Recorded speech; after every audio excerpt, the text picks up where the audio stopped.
ZOEY Ashe wakes up every day feeling like she's trying to steer a battleship while tied to the propeller.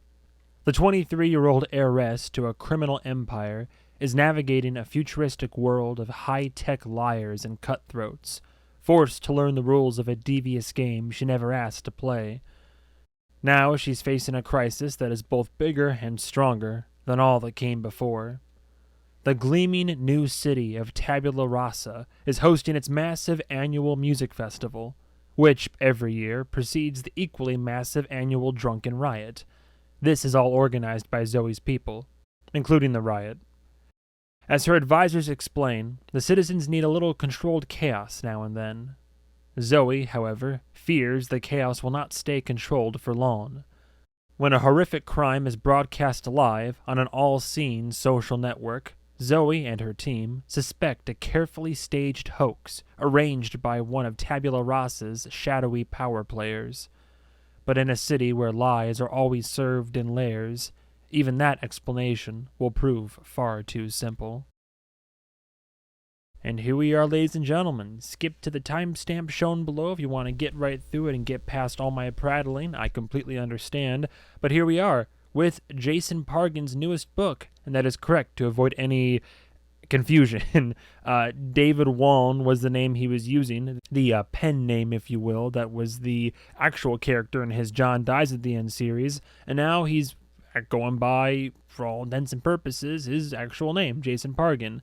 This is the newest in the ZOEY Ashe series, of which this is now a trilogy. This is the third book.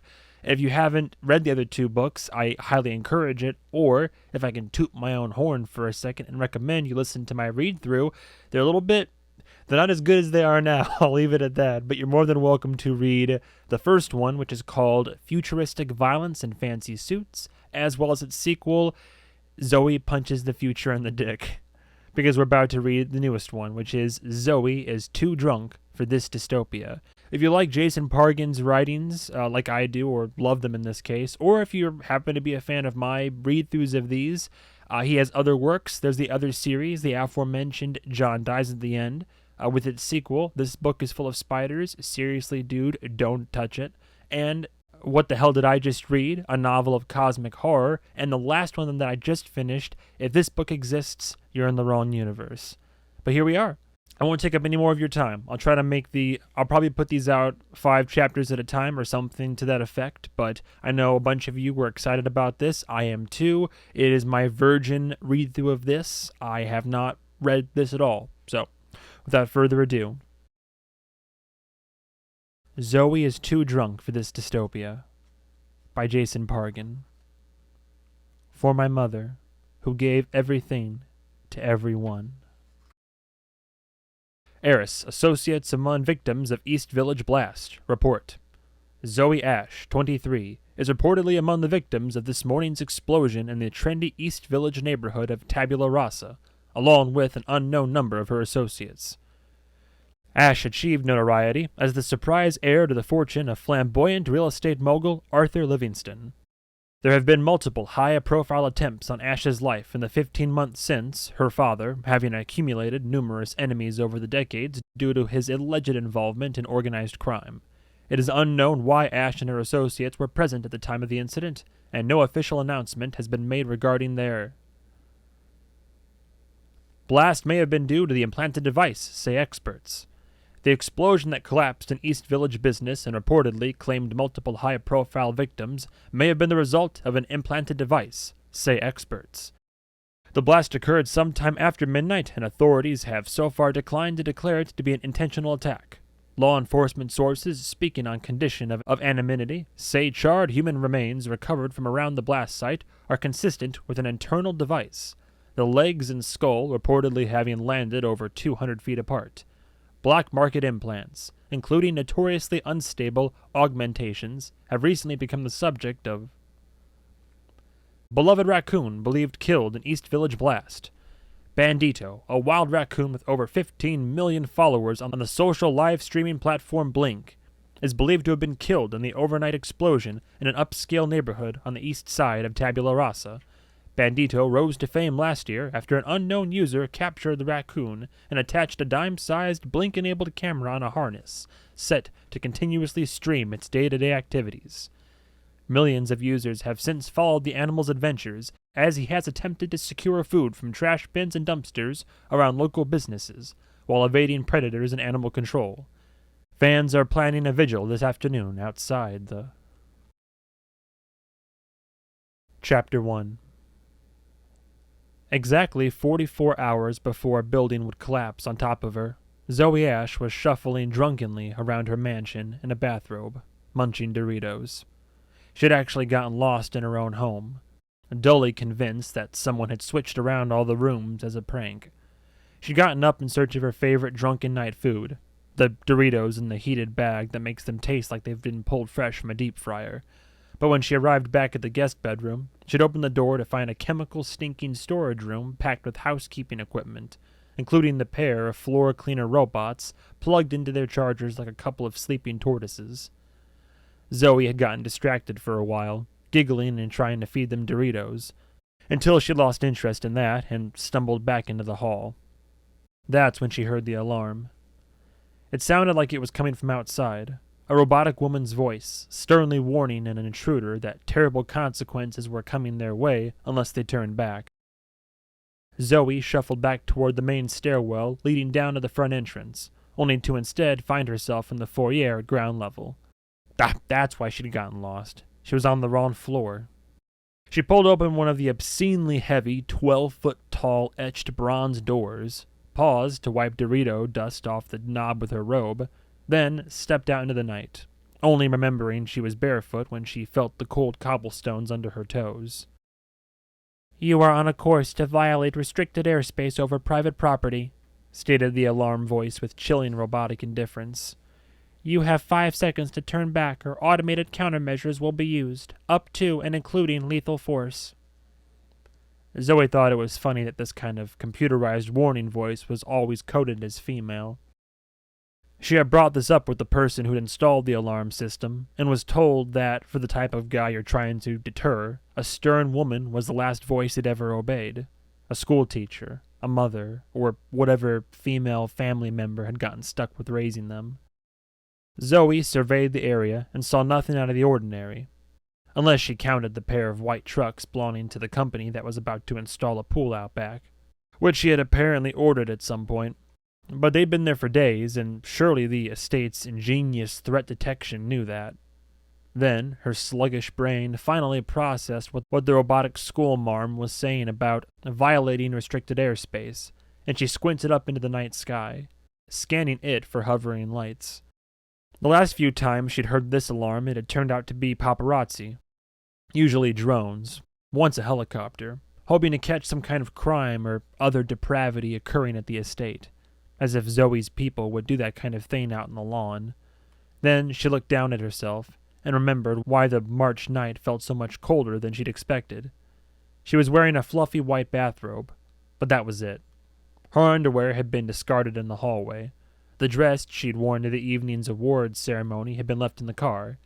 She actually wasn't certain if it was an awards ceremony, could have been a charity banquet or possibly a wedding reception. She just remembered a lot of tuxedos and mandatory clapping.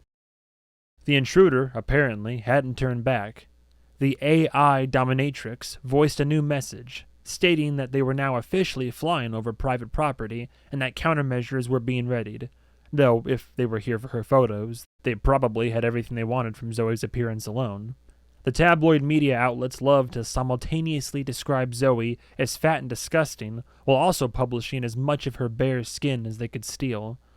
One drone had caught her sunbathing on a private beach in an extremely conservative two-piece, then ran the photos under a headline saying she was flaunting her chunky horror of a body. The next day, a progressive woman's publication pushed back by describing Zoe's choice of public attire as brave, which hardly made the situation better. The point being, if this was just a flying camera, the operator now had pics/video of Zoe in her rumpled bathrobe, standing on her driveway among the marble statues while holding a Doritos bag, her hair looking like it had spent the last couple of hours being pawed and pulled by a sweaty line cook. She briefly considered pulling open her robe and flashing them, but figured tabloid readers probably wouldn't be impressed by that a third time. The robotic schoolmarm gave a final warning that projectiles were on their way, and if they hadn't yet turned around their aircraft, it was probably too late, so why bother? Zoe still couldn't see the airborne intruder, but thought she could hear it. That weird pulsing rush of little drone engines. Then a couple of spotlights kicked on from the yard, and there it was. Not a drone or a helicopter, but something in between. A personal flying device carrying some idiot over the wrought iron main gate, then soaring above the hedges and statues along the winding driveway. A moment later, two of the statues inside the gate, men in armor on horseback, pivoted, and from their eyes flew angry swarms of projectiles that streaked up into the darkness like sparks from a poked campfire. The arms and legs of the flyer were ripped off, whirling to the ground before the torso and flying device tumbled down after them. Zoe gasped and dropped her Doritos. Had she just watched someone die? She pulled the lapel of her robe closed, as if worried she was now dressed inappropriately for such a somber occasion. She looked down at the Doritos bag, the animated flaming triangle logo dancing above a heap of dusted chips, as if looking to it for advice. Receiving none, she started running. She moved as quickly as her current physical state would allow, bare feet slapping the cobblestones. It seemed improbable that someone could survive both a dismemberment and a subsequent fall, but hey, modern medicine could do almost anything. Hadn't she just seen a story about robotic surgeons reattaching a severed head? Or had she seen that in a movie? Either way, there was no one else around to help, so she ran toward the fallen intruder with no idea what she'd actually do when she reached them. The estate and its defenses had been built by Zoe's biological father, Arthur Livingston, whom the press described as a flamboyant real estate developer, or ruthless organized crime kingpin, depending on the publication, specifically on whether or not it was a publication that Arthur Livingston had owned. The system was not designed only to deter burglars, but to thwart a full-on armed assault from some cartel's hit squad. Anyone attempting a breach like this had either done zero research or was just delegating their suicide. And still, Zoe ran. A new alarm was sounding now, this one from back in the house, alerting staff to go out and investigate whatever had landed on the front lawn. Somewhere back there was a naked dude in a guest bedroom who was probably squinting drunkenly into the darkness, wondering where he was and if the alarm meant the place was on fire. Zoe arrived at the approximate landing spot of the flying intruder's various parts. She felt around her robe pockets for her phone. Nope, not there. Her bodyguard had gone home. She dismissed him after leaving the banquet. Birthday party? Funeral? With a tattooed member of the kitchen staff she'd picked up. The guy having made some slurred comment about how he could protect her if assassins appeared. The only human on site right now was Carlton the butler, whom she'd inherited along with the property. And Carlton was, by Zoe's estimate, between 70 and 200 years old. The wailing alarm was giving her a headache, so she shouted, "Would you please shut up?" and was amused to find that actually worked. She then remembered that everything in the house had been set to respond to her voice commands. That's why a misheard phrase shouted in an argument had once resulted in the HVAC system shutting up several ducts. She first found a severed arm in a bright yellow sleeve, smoldering where it had been detached from its body. She felt an urge to get sick and stifled it. There was no blood, which seemed strange. Then Zoe noted that, where the wrist was revealed between glove and cuff, there was a plastic joint instead of skin. Either the flyer had a prosthetic arm, or his entire body was prosthetic. Zoe's drunken mind needed a few seconds to remember that there was a word for that. Mannequin. She did, in fact, then find a plastic head and torso still strapped to the flying rig a little farther up, next to a fountain made to look like a woman pointing her pelvis into the air, spraying forth liquid. Zoe had replaced much of her father's old decor, but hadn't gotten to the front lawn's water features yet. The flying rig was an oversized backpack, sprouting fins and wraparound arms that ended in control sticks. The whole apparatus was a garish yellow, so eye-wateringly bright that Zoe thought it looked like an angel had pissed on it. The mannequin pilot had been wearing an equally yellow jumpsuit and helmet. She felt relief that was quickly swamped by confusion. "May I be of assistance?" asked a raspy but dignified voice from behind her. She had never seen Carlton move at a speed quicker than very old man doing his best, yet she frequently saw him appear in spots that would have required a brisk jog at the very least, if not a dead run.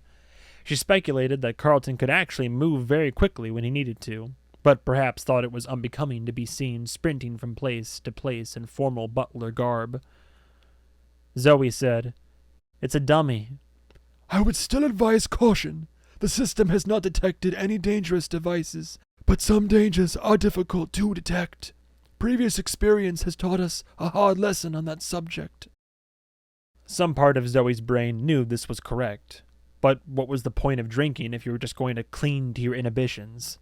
The limbless torso was lying chest down in the grass, so she rolled it over. The front of the yellow jumpsuit was emblazoned with a logo backlit by animated fireworks. Tall block letters spelled out, "The Amazing Aviv," or Aviv, it says A-V-I-V. Zoe pointed at it. "Do we know what that means?" "No, but if one were to divine the meaning via context, one would guess that Mr. Aviv is a stunt performer, and perhaps something of a prankster."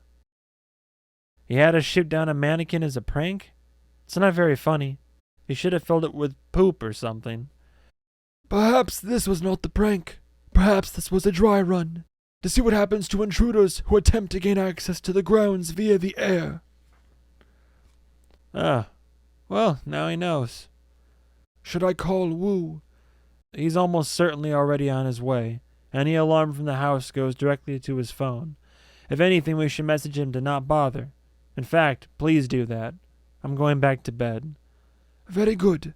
And should I notify Mr. Blackwater?" I guarantee you he also already knows, and that's assuming he didn't know about it before it happened. I have to try to get some sleep. I have to be up in..." She tried to do the math. 4 hours? She wasn't sleepy. She and the guy whose name she hadn't retained had spent the evening downing what he'd called dragon shots, smoldering liquid that, if she blew across the glass, would unleash a puff of flame. It was obvious now that one of the ingredients was some kind of stimulant designed to keep the party going until sunrise. Oh, and in the third guest bedroom, there's a guy up there. Got a lot of tattoos. Wake him up and tell him you've called a car to pick him up. And, actually do that before you tell him. She turned to head back to the house. What do I have tomorrow? Or later today? I mean, I know I have to get up, but I can't remember what for. "First, I believe, is a tour of the new factory with Mr. Blackwater, a journalist, and a number of school children. It begins..." He consulted his watch. 5.5 hours from now." Oh, God. Can I get out of it? "I, of course, cannot answer that question. I suppose one must weigh the consequences of leaving said children, as well as the public image of the company, in the hands of Will Blackwater." Ugh, I have to get my life together. Start going to bed at a reasonable hour, the whole thing. All right, I just have to get through that factory tour, and then I can come back here and collapse on a sofa for the rest of the day. "I believe there are a series of meetings and obligations after, including tonight's debate." Oh, right. And then the next night is the thing. You know how sometimes your life gets into a holding pattern because you're just killing time until a dreaded scheduled event? For Zoe, that event was coming Sunday evening, and for weeks she'd been filling her life with distractions, trying to fast forward through the timeline until the blessed day when it would all be over and done with.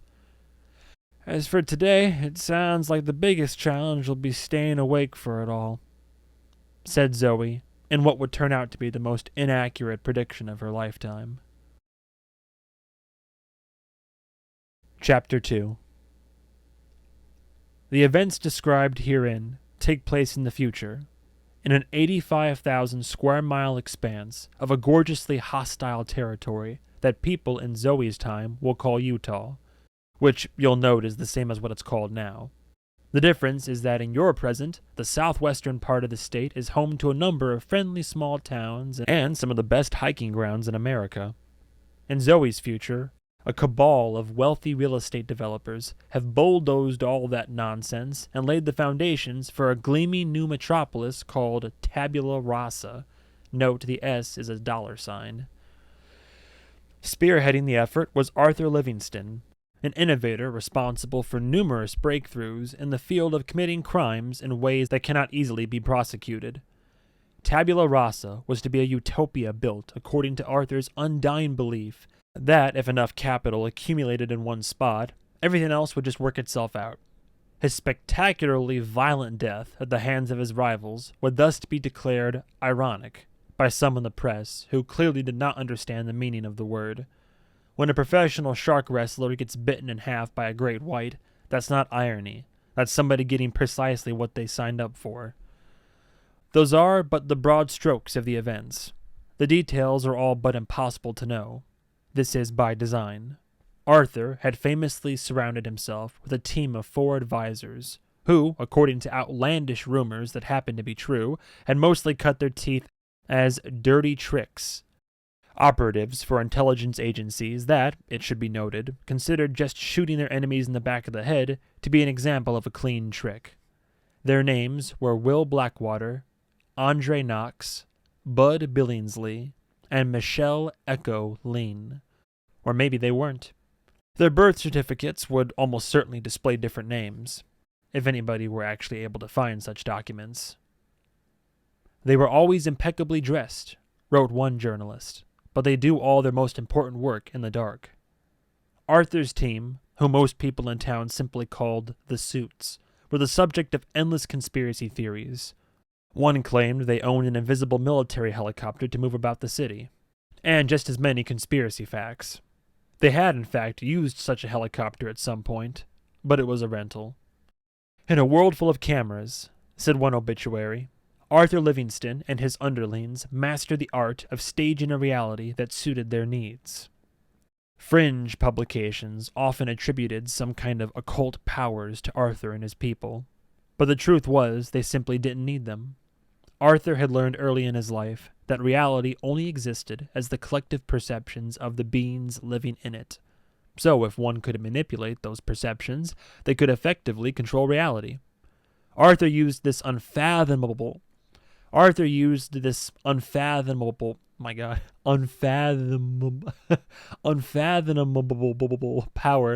to advance goals that were similar to the goals of most powerful men throughout history, mainly to acquire stupid amounts of wealth and sex.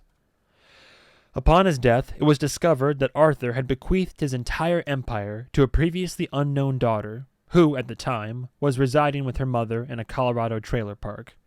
This was the equivalent of our hypothetical shark grappler requiring his estranged child to resume wrestling the very fish that had just chewed through his torso. The name of that daughter was ZOEY Ashe, and, along with that empire, she also inherited the Suits. As for whether this bizarre arrangement was the result of a carefully orchestrated plan or a drunken impulse, it is believed that Arthur took the answer to that question to his grave.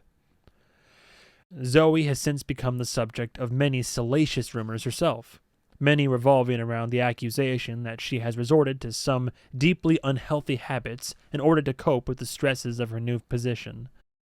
ZOEY would be the first to tell you that this is absolutely untrue.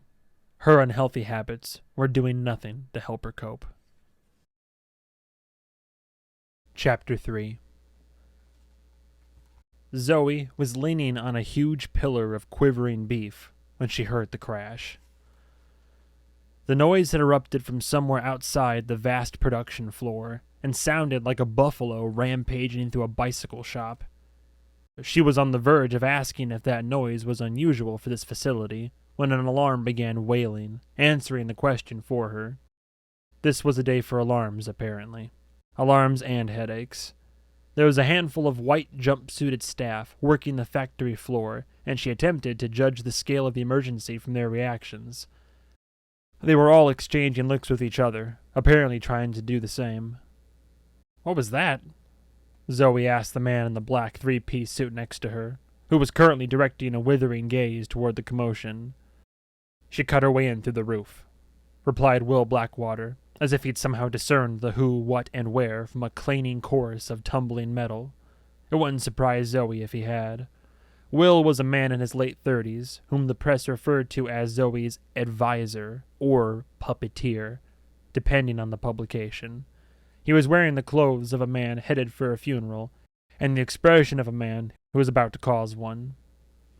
The pillar of beef next to them continued quivering. They were in a cavernous space dominated by stainless steel pipes and rhythmic squishing noises.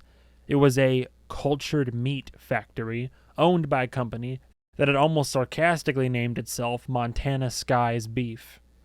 Here, tissue extracted from some especially delicious cow was fed with nutrients until the cells multiplied, growing into massive wads of living pink beef.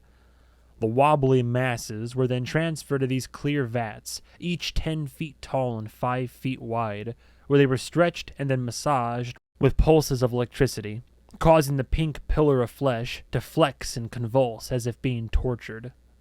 Cultured beef was mushy when freshly grown, so this shock treatment would work the muscle tissue to better simulate the natural texture of meat that had spent a few years moving a cow around a pasture. The sprawling facility was packed with these pink pillars, each marbled with carefully calculated amounts of white fat, each shivering in turn, as if a cold wind was blowing across flesh that had not even skin for protection. Zoe knew all of this, not because she now owned this factory, though she definitely did, but because it had just been explained moments ago by a holographic cartoon cow that was leading the tour. She, Will, and her bodyguard were taking the tour along with a blonde reporter, whose name Zoe kept forgetting, and the reporter's camera operator, who at the moment was using a touchscreen to operate 3 hovering cameras that were capturing the scene from various angles. One of those cameras was continuously focused on Zoe's face to record her reactions, which unfortunately meant it had captured her involuntary yelp of, "Oh my God!" when she'd entered the room a few minutes ago and gotten a look at the ranks of twitching alien meat columns. Will had warned her about them in advance, but had completely failed to tell her that they moved. When Zoe heard the mysterious crash, her first thought had been that one of the meat slugs had escaped its enclosure and gone on a rampage. Will asked, "Is she alone?" Zoe had no idea why he was asking her, or what the question even meant. Before she could ask him to clarify, an answer came from behind her. Wu, whom the press referred to as Zoe's bodyguard or henchman, depending on the publication, said, "Yes, everyone else is joining remotely." She came in through the roof over the loading bay, cut right through the steel trusses. He was fed information like this via a display in his sunglasses, though in that moment, Zoe wished its software was better at noticing threats while they were still a little farther away. No one had discussed even the possibility of them getting ambushed while doing a boring publicity appearance for an acquisition Zoe didn't necessarily remember acquiring. If they had, she'd have gotten less drunk the night before and gone to bed way earlier. She'd also probably picked a different outfit. She was in a fairly short, off-the-shelf mini-dress with a pattern of loud splotches of red and white that she picked out because she thought it kind of looked like meat. Will nodded and said, "Well, no need to ask if she's armed," which Zoe understood to mean that whatever tools or abilities had allowed this intruder to slice through structural steel would make it equally easy for them to cut Zoe into pieces, if indeed that was their goal. Her temples were throbbing, as if her brain were trying to peck its way out of her skull like a baby bird. "Are we safe here?" asked Zoe. "Montana Sky's no-kill beef is absolutely safe," exclaimed the hologram cow, the AI apparently thinking it detected a relevant question from the tour group. "In fact, there hasn't been a single recall of cultured beef the whole time it's been on the market. The one instance of large-scale contamination was found to be the fault of the wholesaler." Will said, "Shut that thing up or I'm going to break it." The cow went into a silent looping animation, as if that also was a phrase it had heard before and had learned to respond to out of self-preservation. The alarm continued wailing from the other room, until it was abruptly cut off by another metallic crash. That was, presumably, the alarm mechanism being destroyed by whomever had just triggered it, and was, Zoe noted, the one noise an alarm could make that was more alarming than the alarm. The blonde reporter, who was not a real reporter, but a paid shill hired to put together a puff piece about the grand opening of the beef factory, seemed to slowly realize that she might actually be in position to document history, or at least a spectacular murder, which was almost as good. This was the kind of story that could elevate her to real reporter status. "Viewers," she began breathlessly into the nearest hovering camera, "we have just heard a commotion from another part of the facility. It sounded to me like some kind of structural collapse, or even an explosion. We do not yet know the cause, but I'm hearing there may be some kind of intruder. ZOEY ASHE, of course, has been the frequent target of violence since she assumed her current position, and, of course, tensions are running high on the cusp of the upcoming elections. ZOEY, how are you feeling right now?" The camera that had been focused on Zoe's face buzzed in a little closer. "Actually," said ZOEY, "can we turn these things off for now? We'll do this later." "I do want to remind you that we are live." ZOEY wanted to ask what kind of sick freak was watching a beef factory grand opening live, but one thing she learned is that you can't overestimate how bored people get. She turned to Will and Woo. "Can you guys loop me in here?" Will held up a hand to ask for silence, listening intently. Everyone was staring in the direction of the noise, toward a wall in the distance featuring a truck-sized doorway closed with a heavy black rubber flap, like a giant doggy door, presumably to let automated carts full of product roll in and out. From beyond that doorway, ZOEY thought she could hear a female voice. Woo, the bodyguard, said, "She's coming this way." "Who is? What is happening?" "We are still assessing." ZOEY did not consider that an answer. Woo moved to put himself in between ZOEY and the threat. On his right wrist was a black band that contained a number of exotic projectiles. In his left hand was what would appear to a casual observer to be a red ping-pong ball, or possibly a stolen clown's nose. Woo also had a katana on his back, but that was mostly just for show, both as a warning and as branding. ZOEY turned to the reporter and her camera operator. "Seriously, you guys might want to leave. I have, weird enemies." The reporter and camera guy actually seemed to be considering this. Just how badly did they want to become real journalists? The job didn't pay much, but ZOEY was rooting for them to go, mainly because she intended to follow them to the door. They didn't move, but Woo said, "We need to get ZOEY out of the building. The front exit is clear." All three of the hovering cameras now swung around to focus on ZOEY. She knew she would be forever judged by whatever she said and did next. Would she flee from whatever was heading her way, leaving her rank-and-file factory workers behind? If so, that clip would be replayed and used against her until her dying day. Or would she stay and face down the threat like a brave male would? If so, the incident would be forgotten by lunchtime. She counted 7 or 8 of the white jumpsuit-wearing workers, all in the process of checking settings on various screens, some seeming to do pretend work, hitting the same loop of buttons over and over. "You guys go," she told them. "Out the front. Whatever this person wants, they almost certainly want it from me, not you. You'll be paid for whatever time you miss. I promise." The staff looked apprehensive, each waiting to see if someone else made the first move.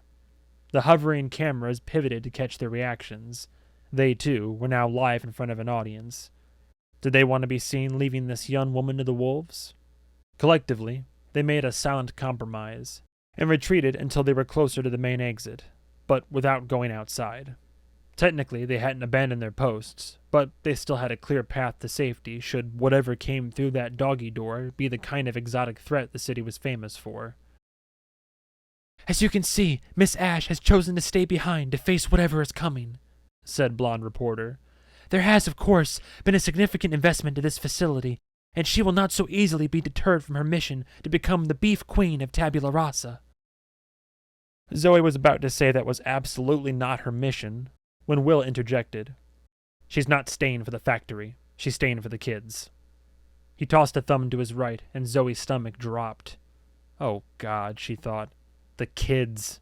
Between her pounding headache and looming panic, she'd forgotten all about them. "We have to get them away from here." The meat pillar shivered in response. The children were on the other side of an exterior glass wall to their right, on a grassy fenced-in lawn along with several miniature cows. The substance in the vats, which the press referred to as cultured meat or frankenmeat, depending on the publication, had taken something of a beating in public opinion over the last few years. Not that ZOEY had known how fierce the resistance was when she'd bought this facility.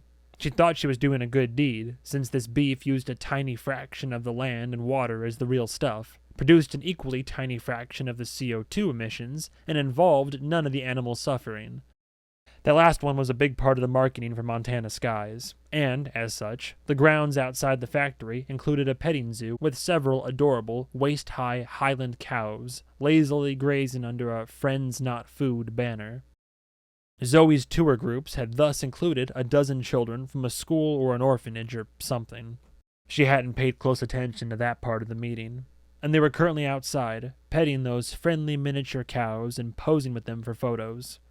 The kids had been diverted out there prior to this part of the tour, as the shivering beef pillar section of the facility would presumably have been far too traumatizing for them. The glass wall was, of course, only transparent from the inside. No one responded to ZOEY's request to evacuate the children because it was already too late. Everyone had turned their attention to the doggy door, where a woman was stepping through. In any other era, and in any other city, ZOEY would have assumed she was hallucinating what she saw next. The woman, thin and pale, with brown hair and wearing a flowing kaftan, seemed to be surrounded by a cloud of glowing butterflies. This kind of thing alarmed ZOEY more than if the lady had walked in toting a shotgun and a meat hook. "Again, who is this?" asked ZOEY under her breath. "She calls herself Harmonia," replied Will. "Do we have any idea what she wants?" "From the look in her eyes, I suspect a rational mind would be unable to comprehend what she wants." "Don't say that. You can't diagnose mental illness from a facial expression." "Maybe not, but it's a pretty reliable way to detect zealotry. Look for the whites above the irises." "So what do we do?" Will shot a meaningful glance toward the children outside the glass wall, and, raising his voice, said, "The same as always. Protect the innocent, above all else." ZOEY almost barked a laugh at that, as she assumed Will was being sarcastic. Then she realized he'd said it for the benefit of the cameras. Whatever meager audience of ZOEY fans/beef fetishists had originally joined the broadcast, that audience would have grown exponentially the moment word got out that violent tragedy might be on the way. This time of year, that would matter to Will, as at least some of those people were eligible voters. Harmonia drew closer, and ZOEY could make out the uncanny smile and glassy eyes that, she did have to admit, triggered a primal fear response somewhere deep in her brain. The woman's long hair was in braids, and she wore a handmade crown of flowers. She moved with soft, elegant strides on bare feet, flowing between the meat pillars, which seemed to vibrate in response. There were maybe 10 of the butterflies flitting around her, and, from this range, could now identify them as mechanical drones, each the size of a child's hand, their wings outlined with threads of piercing blue light. Harmonia stopped, stared at the nearest twitching meat pillar, then covered her mouth and fell to the ground. "My God!" ZOEY got the sense that the woman, Harmonia, was playing up her reaction, and just then recalled what Wu had said a moment ago, that the rest of her team, or army, disciples, were following remotely. Each of those butterfly drones presumably contained a tiny camera, and each feed was being viewed by who knows how many people who were loyal to the cause, or maybe just curious to see if this would end in disaster. ZOEY also noticed that Harmonia wore what looked like white, elbow-length opera gloves. Whatever power she possessed that had allowed her to slice or punch her way through the roof was probably contained in her hands, so the gloves were likely there for protection, made of some kind of high-tech material that could keep those hands getting destroyed in the process. Unless she'd chewed her way through with her teeth. ZOEY had absolutely seen implants that would allow you to do that, too. "Welcome to Montana Skies," said the holographic cow, having detected that someone new had joined the tour. "Would you like to start the presentation from the beginning, or continue from where we left off?" ZOEY stepped around Wu to face the woman, as she'd assumed it wouldn't look great on camera if she just cowered behind her bodyguard the whole time. Hi," ZOEY began, noticing that Harmonia wasn't quite making eye contact. I know this all looks super weird, but there's an explanation for all of it. Do you want the cow to explain? It's worse than I thought, said Harmonia. I had heard rumors, but seeing the pillars of flesh. Are you guys getting this? The way they quiver. I feel like I've descended into hell. I'm being addressed by the ghouls now. You can see them just over there. It's ZOEY Ashe, her right-hand man, Will Blackwater, her bodyguard, and 2 people who I think are journalists. If you look back by the door, you'll see a pack of ghouls in white, either staff or maybe security, ready to tear me to pieces. ZOEY realized the woman was talking to the streaming audience and ignoring her completely, which was going to make negotiations significantly more difficult, if negotiating was even what she had in mind. I am approaching the ghouls now, announced the woman to her flock of butterflies. Whatever they do to me, you shall serve as witnesses. Hello, said ZOEY. And that's hello to you and to everyone joining by butterfly. Welcome to my beef factory. What can I do for you? As you know, ZOEY Ashe owns half of the businesses in this city, her wealth inherited from one of the most notorious crime lords in American history. Oh, so you're still talking to them. In her mansion, her pet cat has its own lavish suite, while the impoverished children of Tabula Rasa sleep in alleys. Under ZOEY's watch, her father's operation has become far more depraved, as you can see. The butterfly woman gestured to the quivering meat pillars. ZOEY said, So I guess we're both addressing the streaming audience now. What you said about my dad is true, but he's been dead for over a year, and the operation is now as legit as you'll find in this city. ZOEY always had to throw in that last qualifier.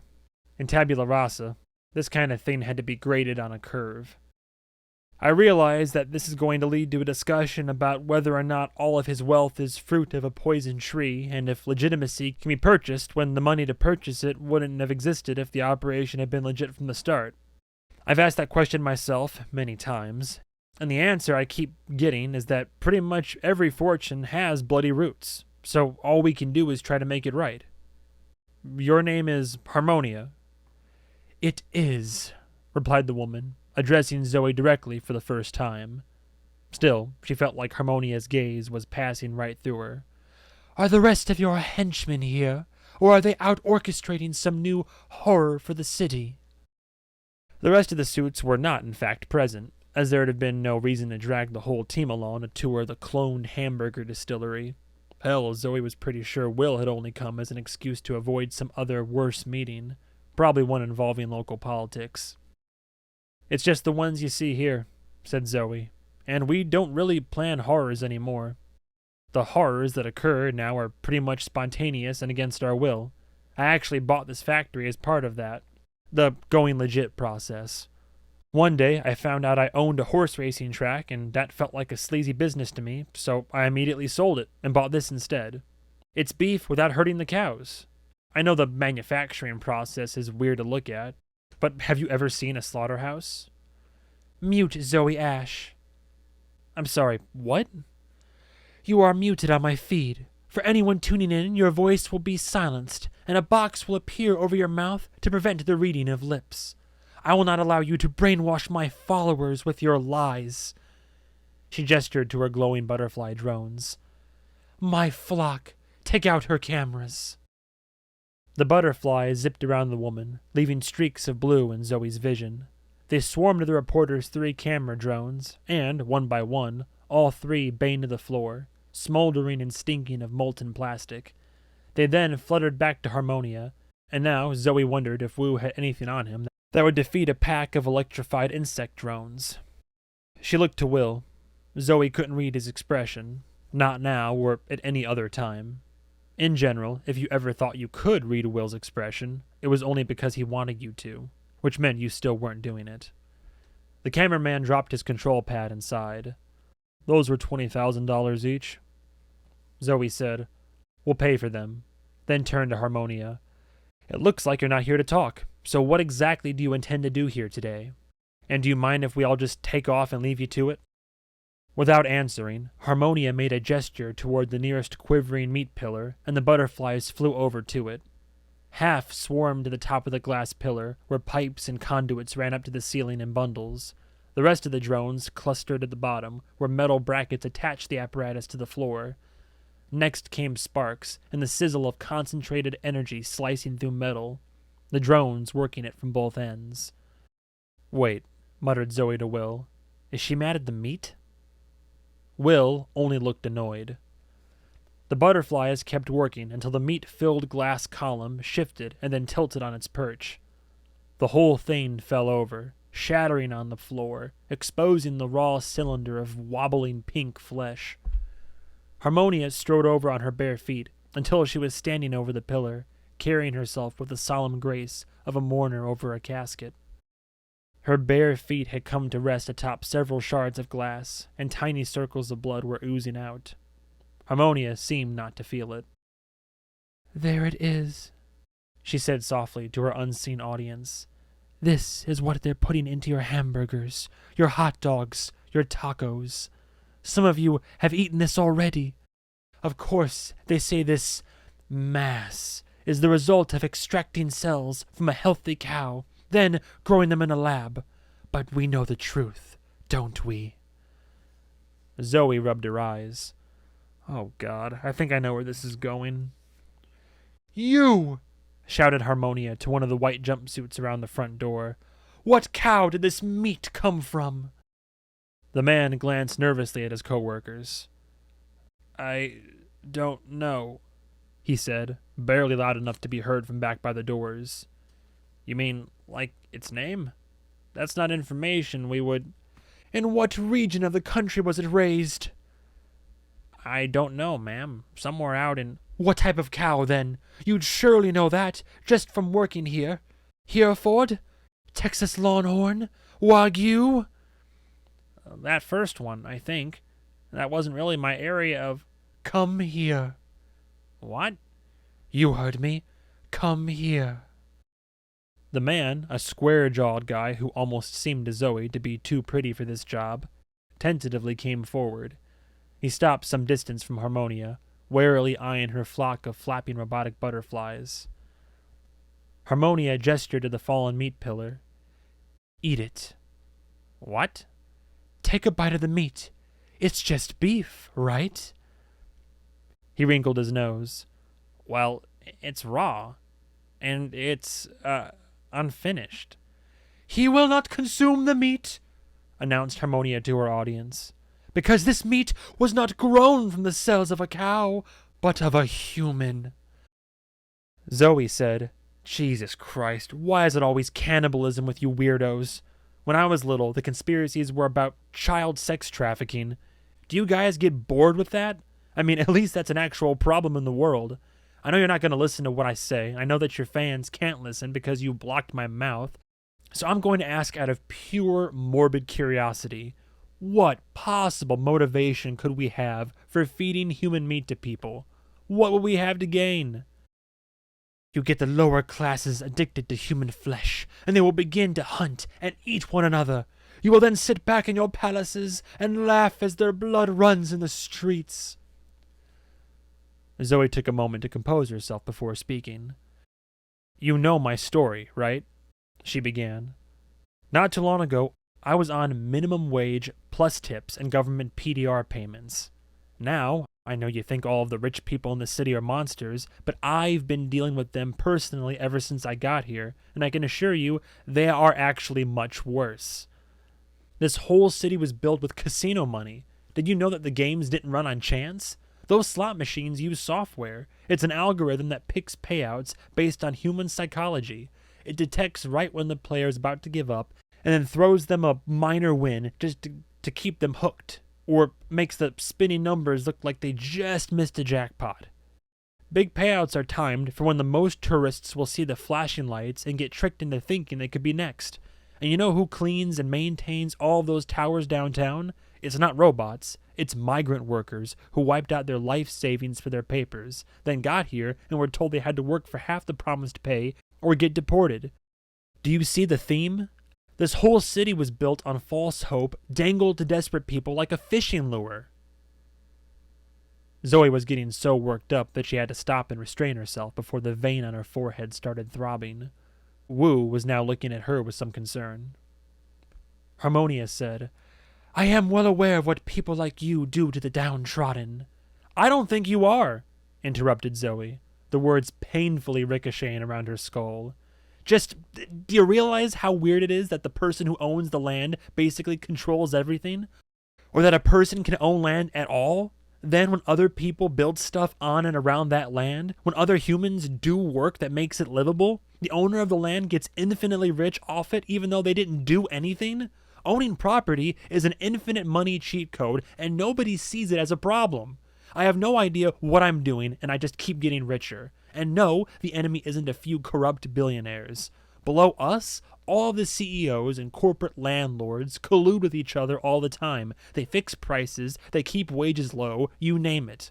Below them, the executives and middle managers run a system designed entirely to protect their salaries. That's why they won't blow the whistle on the monsters, because they will lose their stock options and their kids won't get to attend one of the expensive private schools that exist only to choke off the pipeline for anybody outside their class of elites. It's all rigged to keep the money flowing upward. But the second the workers try to organize and gain bargaining power on their end, these rich vipers send thugs to break up picket lines with microwave beams that cook people alive. Do you understand what I'm saying?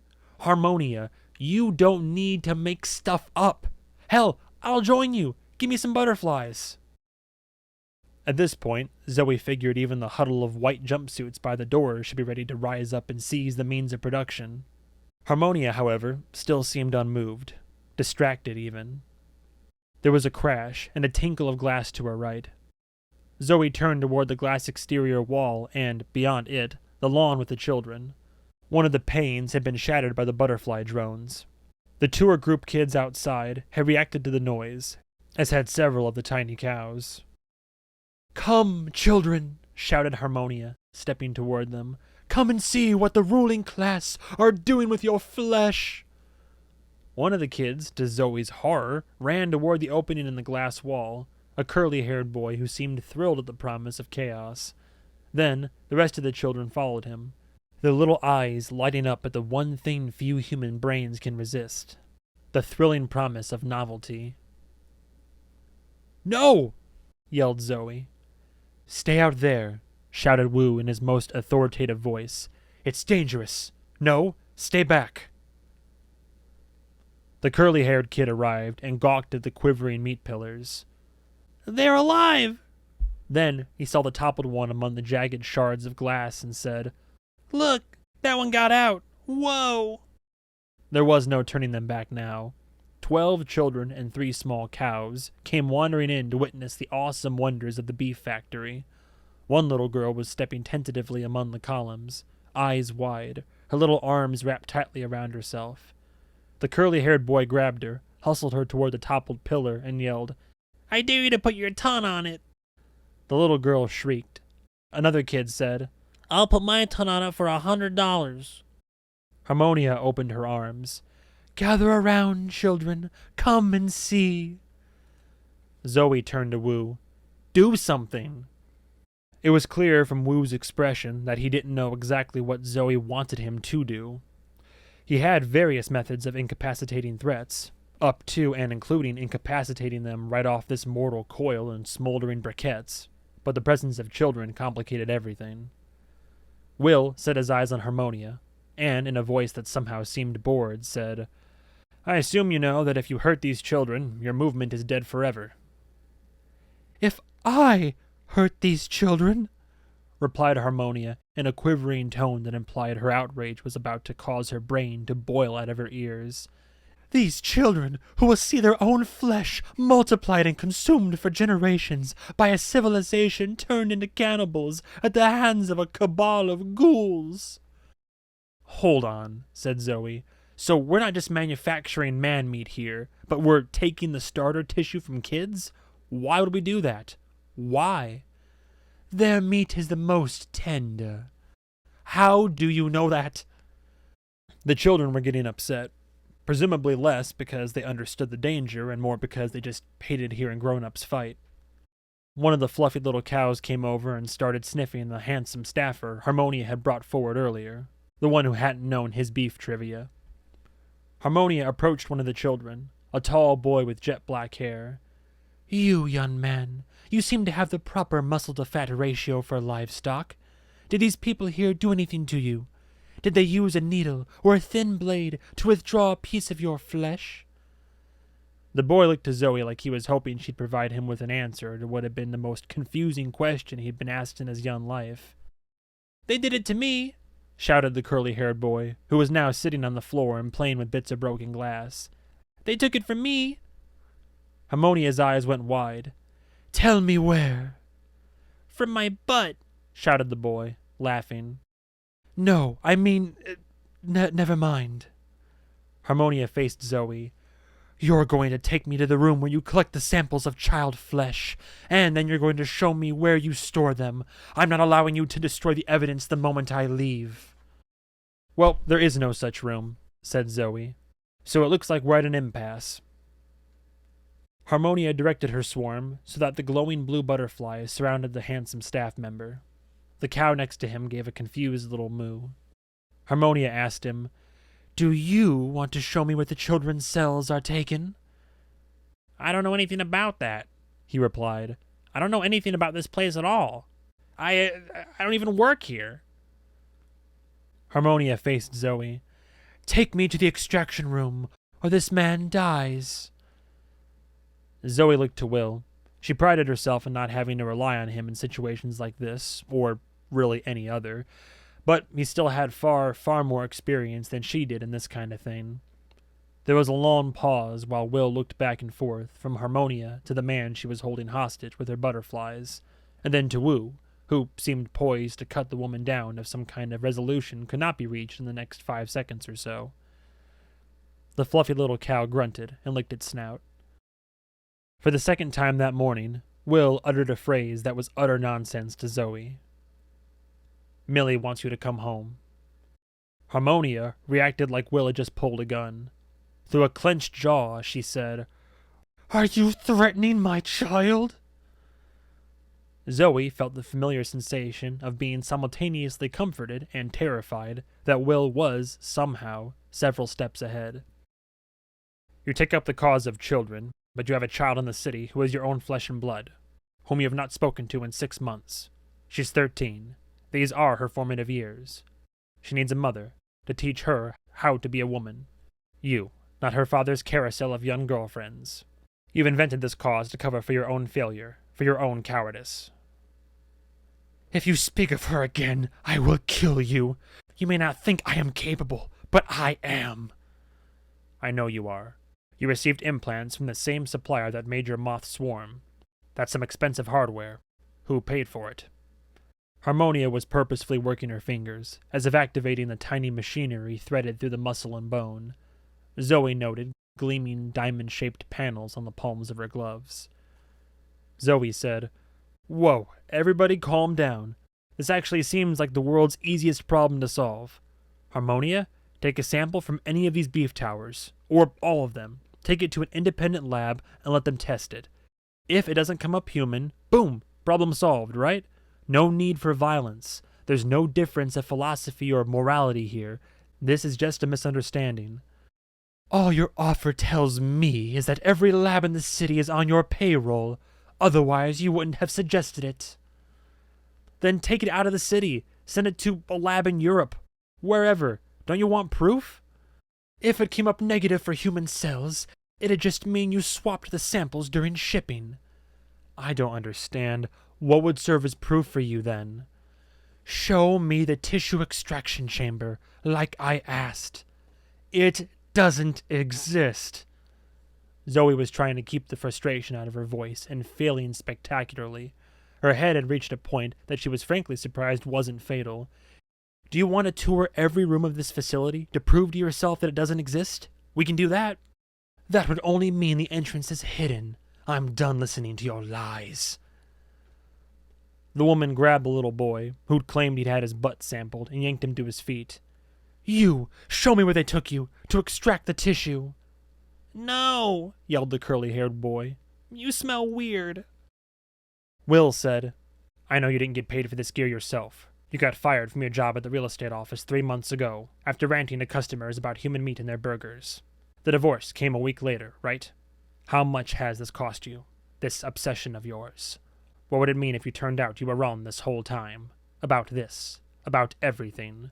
What if it turned out you're being used? That some power-hungry schemer is playing you like a... well, not a violin.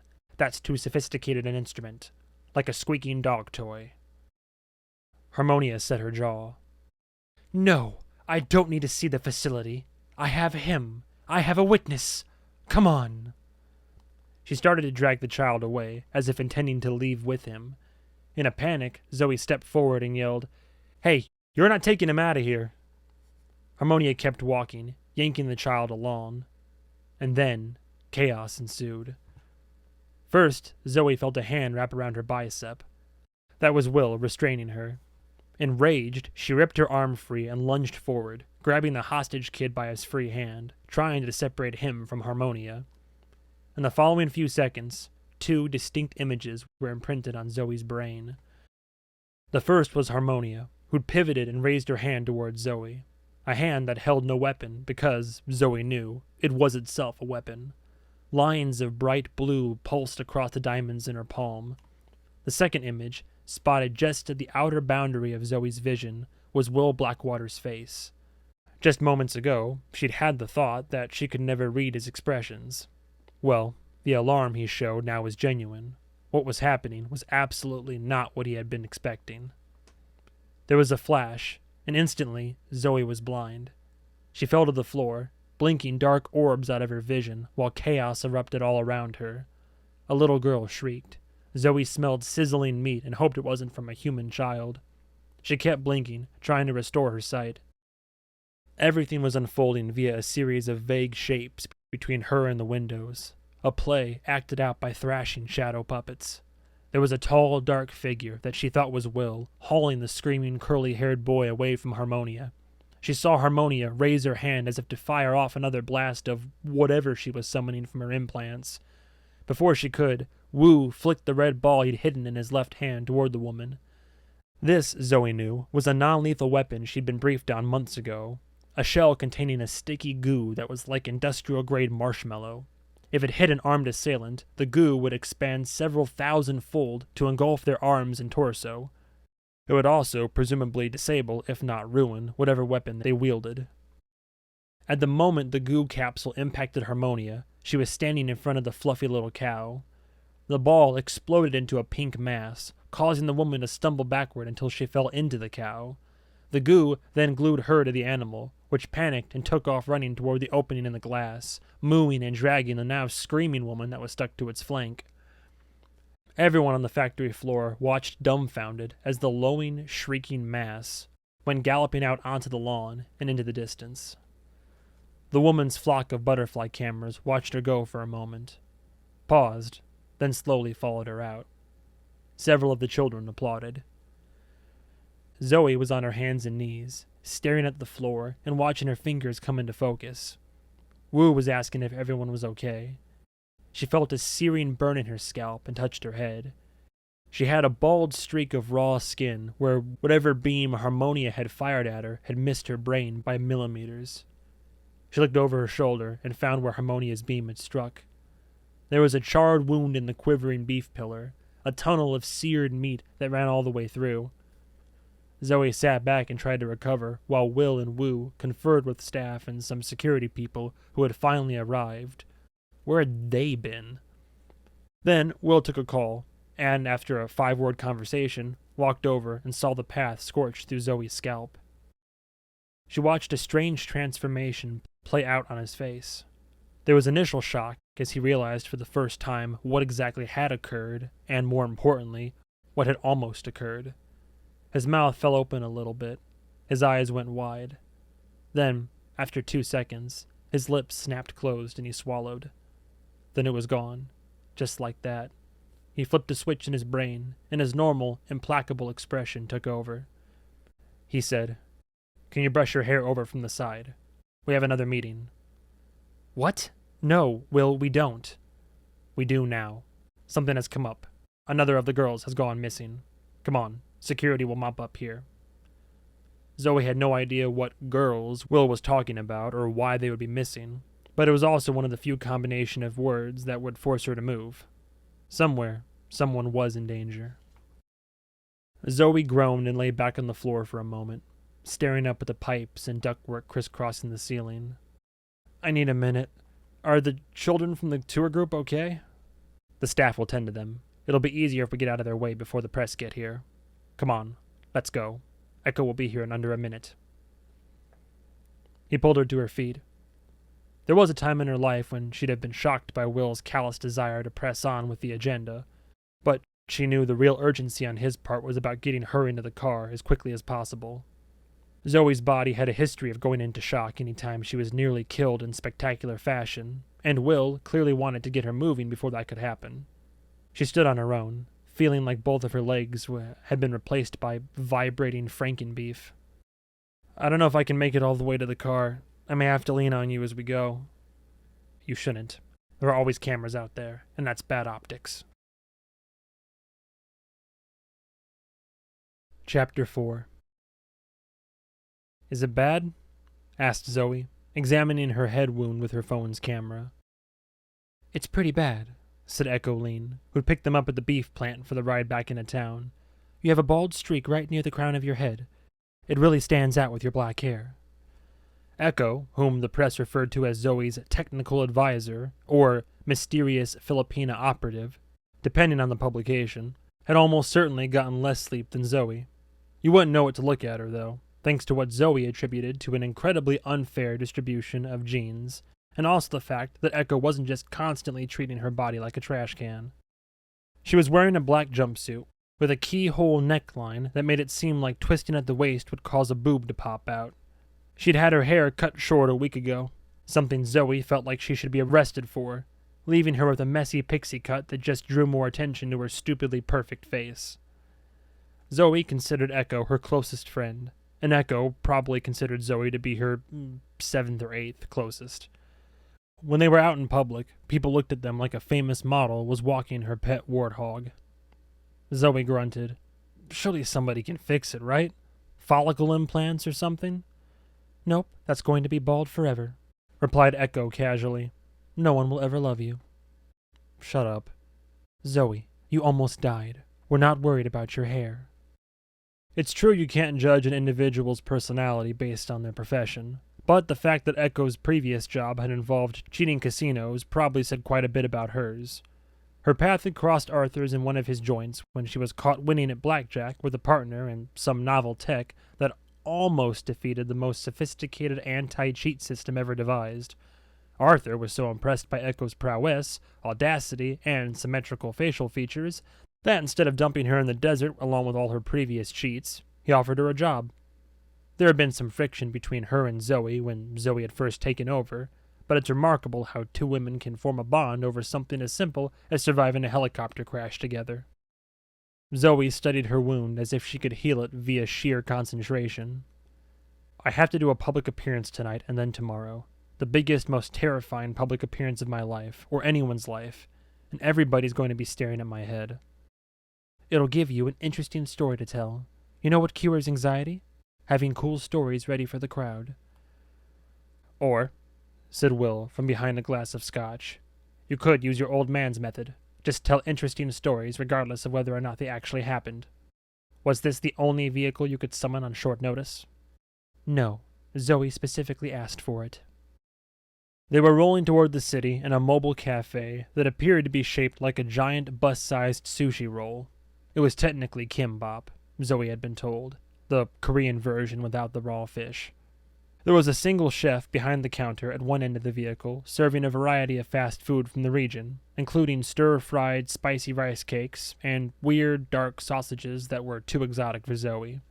She was having an inkigayo sandwich, 4 thin slices of impossibly soft white bread with alternating fillings of egg and potato salad, coleslaw, and at the center, a thin layer of strawberry jam. It was like a bunch of cool, creamy flavors nesting in a pillow. The interior of the vehicle was coated with screens that could be programmed to create the illusion that the dining commuters were having a nice brunch in Seoul. The displays were off today, so all Zoe saw was tabula rasa's creeping traffic outside. Her people always wanted to be able to see if, say, a vehicle rolled up next to them and started peppering the wheeled kimbap roll with projectiles. At the moment, they were inching their way toward tabula rasa city limits, which at this particular exit was marked by a giant animatronic statue of a mostly nude woman, straddling all 8 lanes and beckoning the drivers forward. It felt more like entering a weirdly horny amusement park than a major city in Utah. Zoe figured tourists love stuff like this, but the thousands of migrant laborers coming in to work on the city's hundreds of active construction projects probably saw it differently, though she supposed the giant woman's gesture ultimately meant the same to both. Come and be prepared to leave a part of yourself behind. "So is that Harmonia lady still stuck to the cow?" asked Echo. "Is it just wandering around a pasture somewhere with purrs screaming on its back?" "Security team picked her up," muttered Will over his scotch, as if impatient to change subjects. "They fried her implant. It's a pretty hefty price to get it replaced. I doubt we'll be hearing from her again." The obvious question for an outsider at this point would be, why not call the cops? But everyone in the rolling kimbap knew that the police in Tabula Rasa were just barely there. Those in Zoe's world usually had other, better options. For example, she happened to own the largest rent-a-cop service in the city, and her biggest business headache at the moment was trying to make the concept of privately owned police seem less dystopian to the public than it clearly was. Zoe said, "If our security team killed her, just tell me." Will shook his head. "That would have been the wrong move. Her people would have made her into a martyr, claimed we were afraid of what she knew. In fact, her benefactors may have been hoping we would kill her, for that very reason. To stop a movement like that, you need to make it socially radioactive. Make it clear that anyone who joins is instantly lowering their own social status. She came off like a clown, and the moment was captured on camera for all time. That's a better outcome, in terms of nullifying the threat." "What group was she with again?" "Soylent Black," answered Echo. "It has something to do with soy? I don't understand." "There was an old movie," said Will, "about an overpopulated future where they start grinding up people and secretly feeding them to the hungry as a supplement. In the movie, the human food was called Soylent Green. Soylent Black is just a play on that, tweaked to sound scarier, I guess. They're obsessed with human meat in the food supply, but that's not who paid for those augmentations in the butterflies. I think that was a gift from a certain politician who's looking to make headaches for us. Speaking of which, if this situation with the missing girls is what I think it is, then we're on a ticking clock, and at the worst possible time." "Okay, can I have 1 minute to catch my breath before we rush to this next thing? My left hand is shaking and I can't make it stop." "You've got the whole ride over there to get your head right. Those of us who've been in a combat zone know that's more of a break than you often get. Sometimes it's more than you want. It's better to move on to the next task than dwell on the bullet that missed you." "Oh no," said Zoe to Echo. "Will is using war metaphors again. Is it that bad?" "Her name is Rose," replied Echo. "The missing woman, I mean. She worked at Chalet." "Ah, when Will said another girl had gone missing, I thought he meant a child." Part of Zoe's inheritance was a small army of sex workers of all types and genders, whom people within the industry had a habit of referring to as girls. "She was an escort?" "These aren't escorts," said Will. "Escorts go to parties with you. These are prostitutes." "And there's been more than one? And they're getting, abducted and murdered?" "Not necessarily. It might be more complicated. Axolotl will know more. If she's been killed, that's bad, obviously. But if someone is holding her and the other two who've gone missing, that might be worse." "Worse than dead? Worse for who? Them or us?" "Everyone," he shrugged. "The world. Everything. What happened just now. What's about to happen. We have to look at it through a political lens. That's just the situation right now. Everything that comes our way could be carefully crafted to shape public perception." In her time in the city, Zoe had been making a heroic mental effort to never think about local politics, as the office of mayor of Tabula Rasa was like the hood ornament on a car that was trying and failing to ramp a volcano. She knew the election was important, or at least she heard the men in her life constantly telling her it was. But if 3 women were tied up in some predator's makeshift dungeon, Zoe cared less about the electoral implications and more about getting someone to find that dungeon and kick the door in. "If this is the 3rd to go missing," asked Zoe, "why am I just now hearing about it?" "The 1st," said Will, "wasn't necessarily news. Sex workers go missing. It happens. When the 2nd failed to show up to work a week ago, that was enough to get it on our radar. But it's 3 that officially makes it a pattern." "Well, it's good to know there's a rule." Wu, in a tone that was unfamiliar to Zoe, spoke up for the first time. "As eager as you are to move on to the next crisis, please allow me to circle back for a moment to the one we just left. I am very interested in how that woman was able to get into such close proximity to Zoe without us knowing about it until the very last minute." It was only then that Zoe realized that Wu had been stewing in a silent rage for the entire commute. He was fixing a cold, unwavering gaze on Will. Zoe said, "Yeah, that was my big question too. Also, does anybody have a hat I can wear?" "My guess," replied Will, "is that she showed up last night and hid on the roof until morning, inside a duct or HVAC housing. Then, when she heard us come in, she cut her way through." "That's your guess?" asked Zoe. "That's oddly specific." "That's what I'd do. The grounds are secured before any visit. Wu was on site for that. But I doubt the roof gets that close of an exam." He flicked his eyes toward Wu. "Right?"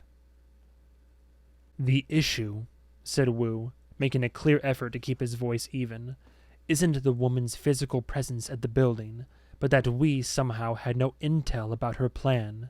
This was an orchestrated stunt. Did this fanatic's followers really not know in advance the broadcast was coming? And if her fans did know, how did we not know?" "Do you have any idea how many active threats against Zoe are pending at any given moment, and what tiny percentage turns out to be genuine? The challenge isn't detecting them, but filtering the noise. Bud manages threat assessment, but he probably thought hippie robot butterfly attack was not plausible enough to cancel the tour." Zoe took a bite of her sandwich and watched Will carefully. Echo was drilling her gaze into her phone, looking like she wished she could eject herself from the vehicle and be spared the tension. "To be clear," began Wu, "you were well familiar with Harmonia before today. You knew her whole life story, her daughter, her divorce." "She's been out there for a while, making noise. One of the many crazies trying to make a name for themselves by chewing on Zoe's ankles. We have profiles on all of them. It's the list of names I run through to keep myself from sleeping at night." Zoe and Wu shared a glance. She strongly suspected that Wu was thinking the exact same thing she was. She said, "You knew she would be there today?" "No," replied Will evenly. "Of course not." Zoe felt a sensation she only felt around Will Blackwater, the sensation that she was almost detecting a lie. It was maddening, like thinking you saw a fly, but being unable to catch it in your gaze. Wu shifted in his seat, and Zoe was sure that, at this moment, he wanted to knock Will's teeth out. "And another thing," she said. "Why was that beef worker so hot?" "What?" "The guy in the jumpsuit, the one Harmonia interrogated who didn't know anything about cows. He didn't work there, did he? The guy had plucked eyebrows, a spray tan, and a haircut that probably cost more than mine." "None of them worked there," said Will, as if this was old, irrelevant information. "We hired them to play the role of staff for the event today." Zoe wanted to demonstrate her anger by throwing her sandwich down, but she didn't want it to come apart, so she wound up kind of gently setting it on her plate, just a little faster than normal. "Why didn't you tell me?" "I'm sure it came up in the briefing. Andre oversaw all of that. We brought them over from that pornographic diner theater you own. And why does it matter? It was just a part of the window dressing for the tour. You brought in fake staff because you knew there was going to be an incident. We brought in fake staff because a lot of the resistance to vat beef is that it puts a whole bunch of people out of work up and down the supply chain. That building used to be a meatpacking plant that employed 700. This operation can be run by 6. Not 600, 6 people. It's all automated.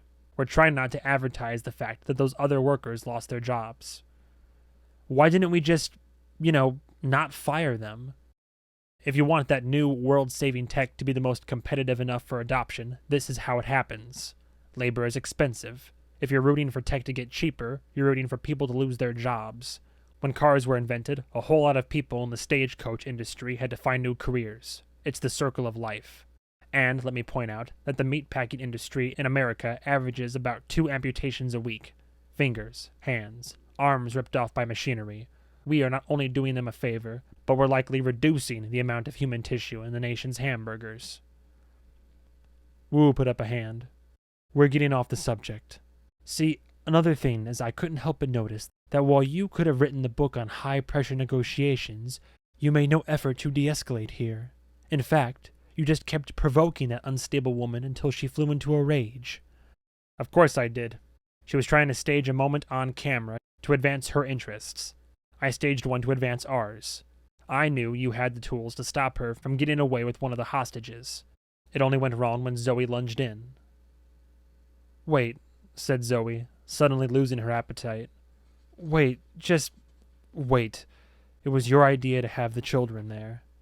I recall it was more of a group decision, but that's your next generation of consumers. You want them to feel— No, interrupted Zoe. That's not what I'm saying. You made a point of telling Harmonia that if any kids got hurt on camera, that her moment was dead forever. She knew you were right. Will didn't reply. He was going to make Zoe state the accusation out loud. So you knew that having the kids on site would limit her options, continued Zoe. You knew she was coming. You arranged for the children to be there. You used them as human shields. It was clear Will had been fully anticipating this allegation. He didn't set his drink down or bother to make meaningful eye contact. Not everything that plays out in our favor is due to some Machiavellian scheme on my part. Finish your sandwich. We're almost there. Don't tell me what to do, said Zoe, biting her sandwich. You work for me. Wu gave Will a humorless grin. No matter what you do, you just have endless faith in your ability to smooth it over afterward, don't you? As long as we keep focusing on the next thing, we'll never stop and examine what happened before. Ever forward, right? Like a bullet train. The two men stared at each other in silence, and Zoe felt the tension in her guts. Then, Will pulled up something on his phone and made it clear he'd moved on. A hologram of a woman's head appeared over his screen. Maybe one of the missing women. Zoe turned her gaze to the window. They were exiting onto an off-ramp that wrapped between 2 towers, each of which was covered head to toe in video screens. At the moment, they were displaying opposing advertisements. On the left was an ad for mayoral candidate Leonidas that surely can't be his real first name, Damon, whose slogan was, "Take back the city from the scumbags." On the right was a less bombastic, if equally flashy ad for his opponent, megaboss Alonzo Dunn, whose slogan was, $20 off at any of my stores, with proof of your vote for me. Zoe looked to Echo and sighed. Please tell me you have some headache medicine on you. Chapter 5. Legitimizing sex work in the USA was, to put it mildly, a tricky business.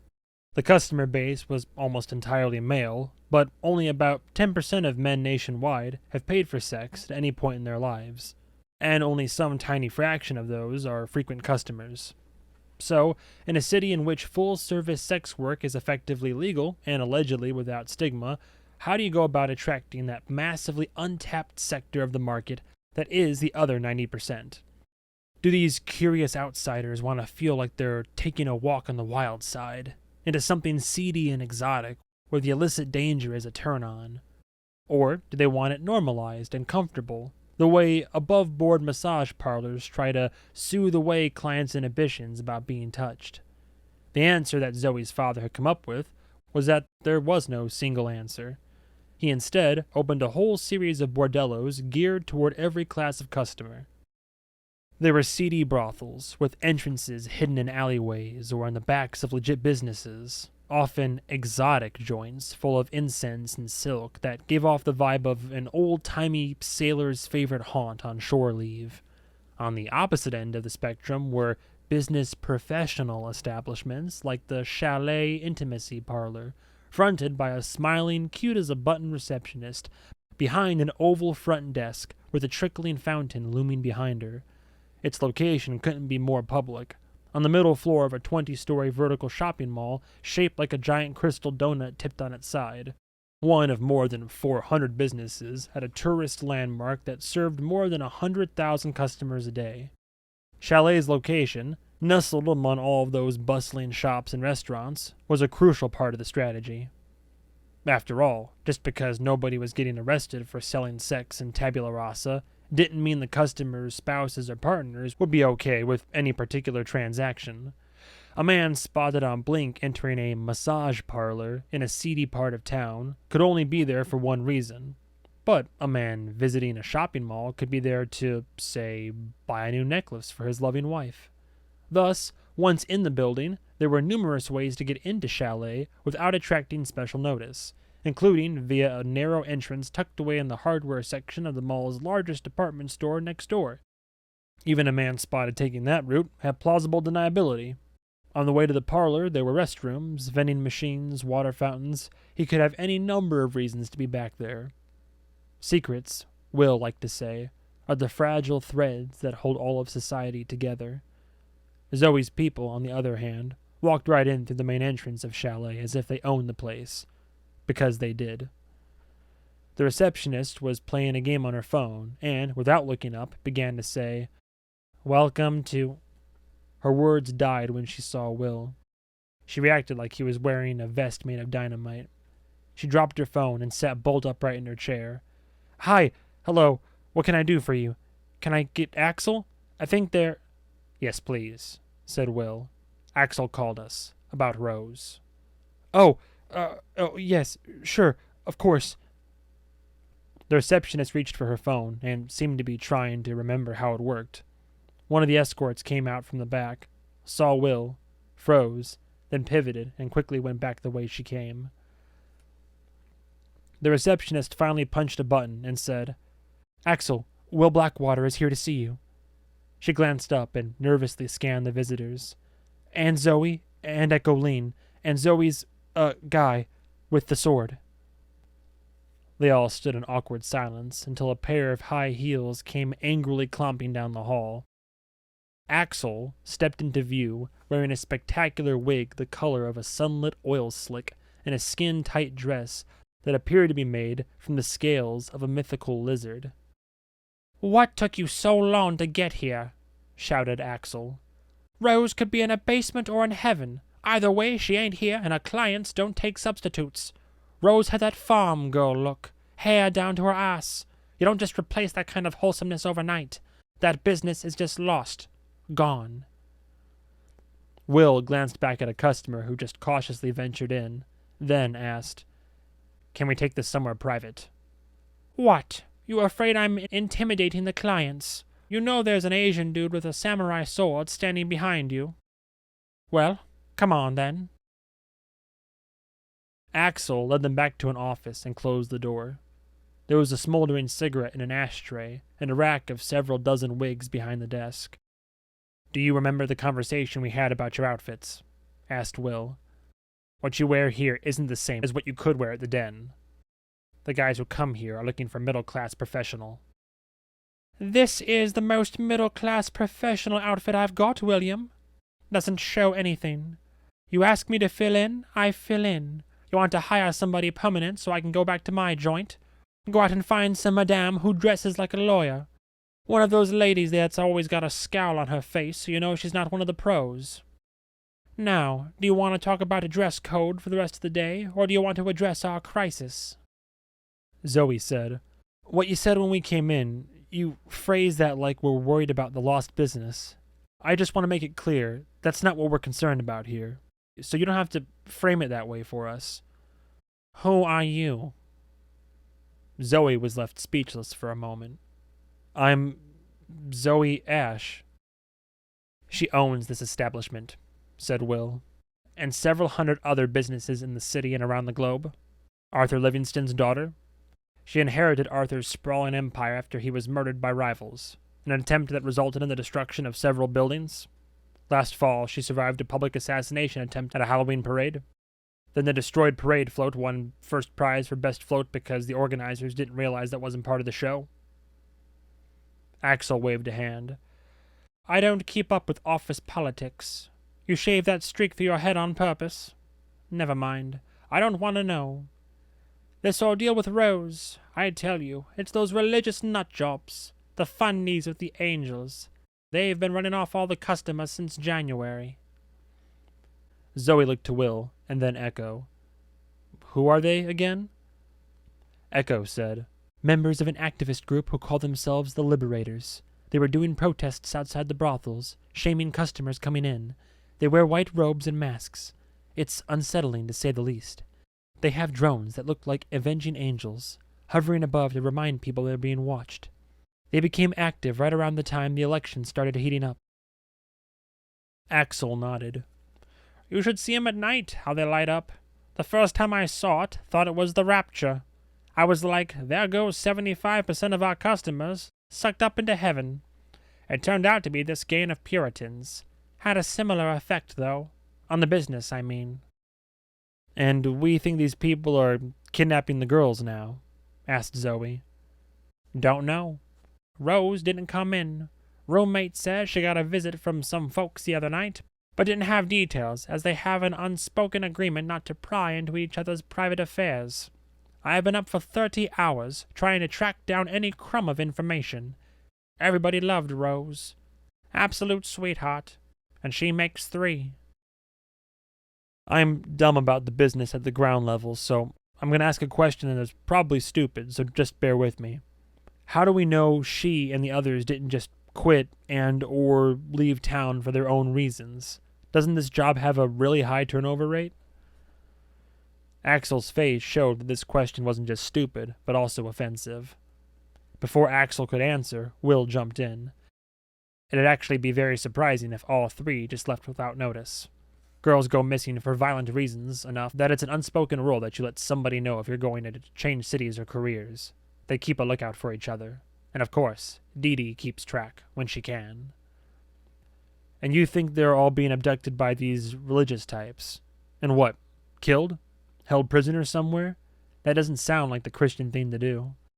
Axel stared at Zoe. Bitch, have you ever opened a history book? Will said, we don't know anything yet. These people are at the top of our list. Let's leave it at that. Do we have a picture of Rose? Asked Zoe. And the others? Will got a look on his face like he wasn't sure why Zoe would need this. It wasn't like she was going to personally embark on a manhunt. Still, somebody shot them over to Zoe's phone. She pulled up holograms that were clearly from the chalet promotional materials, each of the 3 women depicted lying in bed, apparently naked, giving alluring looks to the camera. Rose was the kind of woman guys would call plain, meaning she had hair, teeth, skin, and a figure that most women would kill for, but kept her makeup subtle and her hair dye natural, just a notch below perfect, enough that customers could convince themselves her smile was genuine, as if she was pleased with their attention. Zoe imagined that face buried under the sand outside of the city, getting eaten by bugs, or filthy and bloody, in the dark of some basement, maybe one within walking distance of where she was sitting. She quickly wiped the images off her phone, the holograms dispersing into pixels like smoke. She met Axel's eyes. Whatever the reason, wherever Rose is, she's going to be the last to disappear. Oh, I believe you mean that. Your daddy was the same way. Nothing got him riled up more than when customers broke the merchandise. That's not what I've messaged Bud to jump on this, interrupted Will. With any luck, we'll have actionable information in the next few hours. This was the second time in half an hour that Will had referenced Bud Billingsley in his capacity of man who knows what our enemies are about to do. Will had once said that U.S. intelligence agencies have sophisticated software to scan social media for overheard conversations and suspicious actions in order to build an intricate map of national security threat vertices. They could have saved their money, he'd said, just by hiring Bud. Is there anything else? Asked Will, who stood without waiting for an answer. Is that a serious question? Replied Axel. Because if it is, you people still need to fix our vending machines. You push the button, nothing comes out. We're not doing this again. The machines aren't broken. If you want coffee and sandwiches to come out, Axel, you have to put money in them first. That sounds broken to me, considering what my people go through for this company, especially in light of what we just discussed. All that stuff should be free. We tried that once. You know what happened? One enterprising young lady finished her shift, pushed the buttons over and over until the whole machine was empty, put it all in a box, and went up and sold it to the mall's food court. Then she bought weed with the money. The stuff she didn't sell, she threw in the trash. If you give anything away for free without limits, you're automatically setting it at the wrong price, and the market will adjust. The cost isn't due to greed. It's to make sure you value the sandwich enough to actually eat it. And these sandwiches aren't $500. They're $5. Anybody can afford that. Axel looked to Zoe. Will here, and the other guys in suits. They all meet at your office. What? Yeah. I mean, it's at my house. And if they ask for something to eat or drink, from your wet bar, what have you, do you charge them for it? You know she doesn't, interjected Will wearily. Because everybody involved is rich enough that you don't have to worry about them abusing it, right? So we give away free stuff based on how much you don't need it. Interesting. Zoe said, We'll make the machines free. If they have to be restocked more often, fine. Axel smiled and looked back to Will. Oh, you should bring her along every time you visit. I like this dynamic. She looked back to Zoe. He can't say no to you, can he? I'm his boss, so no. You think that's the reason, huh? All right, we're wasting time. As soon as you know something about Rose and the rest, I want to know it 5 seconds later. Now get on out of here.